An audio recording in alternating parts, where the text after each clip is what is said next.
ఆహా,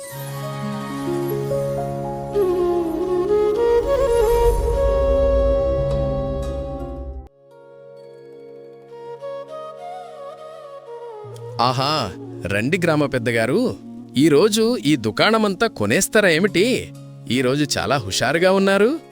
అదేమీ లేదు. త్వరగా నువ్వు అద్దెకు తీసుకున్న భూమికి డబ్బు చెల్లించు, లేకపోతే నేను నీ దుకాణాన్ని స్వాధీనపరుచుకోవాల్సొస్తుంది. జాగ్రత్త. చూడు, నేను నీకు 2 రోజులు మాత్రమే సమయమిస్తాను, సరేనా? సోము తన భార్య లతతో కలిసి ఆనందంగా జీవిస్తున్నాడు. ఆ దంపతులకు 2 కొడుకులు. ఒకరి పేరు రమేష్, ఇంకొకరి పేరు గోపాల్. వాళ్ళు చాలా పేదవాళ్లు.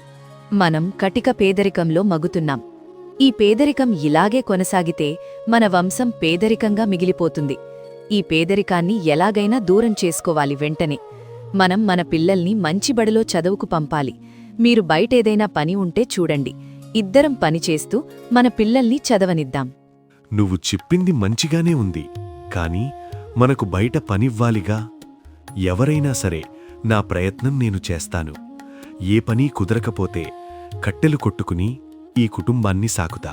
సోము అడవిలో కట్టెల కోసమని బయల్దేరాడు. అడవిలో చాలా చోట్ల వెతికాడుగాని ఎండిన కట్టెలు దొరకలేదు. ఇదేంటి, ఇంత పెద్ద అడవిలో ఒక్క ఎండిన చెట్టు కనిపించటం లేదు? ఏమిటి సంగతి? చూడాలి, ఇంకాస్త ముందుకెళ్ళి చూద్దాం. అలా సోము ముందుకు వెళ్ళి చూస్తాడు. అప్పుడే బాధతో నేలపై ఒక పక్షి పడి ఉండటం చూస్తాడు. సాయం చెయ్యండి, ఇప్పుడే ఒక వేటగాడు నన్ను వేటాడి గాయం చేశాడు. నన్ను రక్షించండి. సోము ఆ పక్షిని చేతిలో తీసుకుని వెళుతూ ఉంటాడు. ఆ పక్షి ఒక్కసారిగా మాట్లాడే చెట్టులాగా మారిపోతుంది. చూడు సోము, ఆపదలో ఉన్నవారికి సాయం చేసే నీ గుణం నాకు నచ్చింది. నీకు నేనొక వరమిస్తున్నాను. ఇప్పటి నుండి ఆపదలో ఉన్నవారికి సాయం చెయ్యు. చూడు సేట్, నేను నీకు చాలా రోజులు సమయం ఇచ్చాను, కానీ నువ్వు నా అప్పు ఇంకా తీర్చలేదు. ఇంక ఎన్ని రోజులు నా నోరు మూస్తావు? ఇక ఈరోజు ఎలాగైనా తీసుకుని వెళ్తా. అయ్యా, కొంచెం నష్టాల్లో ఉన్నాను. లాభాలొచ్చినా వెంటనే నీ బాకీ నేను తీర్చేస్తాను. నా మాట వినండి. చాలామంది వింటున్నారు. గొడవ చేయకండి దయచేసి. వీళ్ల మాటలను విన్న సోము అక్కడికి వచ్చి, ఏమయ్యింది? ఎందుకిలా అప్పు తీర్చమని వాదిస్తున్నారు?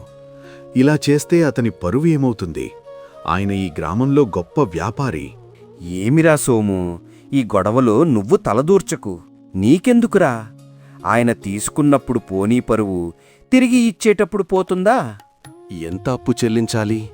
నేను చెల్లిస్తా. నాకు ఒక్కరోజు సమయమివ్వు, వెంటనే ఇస్తాను. అతను నష్టాల్లో ఉన్నాడు కదా, ఇబ్బంది పెట్టడం శ్రేయస్కరం కాదు. ఏంటి, కటిక పేదరికంలో మగ్గుతున్న నువ్వు ఇతని అప్పు తీరుస్తావా? ఎలా తీరుస్తావు? తిండికి దిక్కులేనివాడు నాతో సవాల్ చేస్తున్నాడు. చిచ్చి, 50,000 కట్టాలి. అంత డబ్బు ఎలా తీరుస్తావు? నేను ఎలా తీరుస్తే నీకెందుకు? నీకు కావలసింది డబ్బు. రేపు ఉదయం వరకు వేచి ఉండు.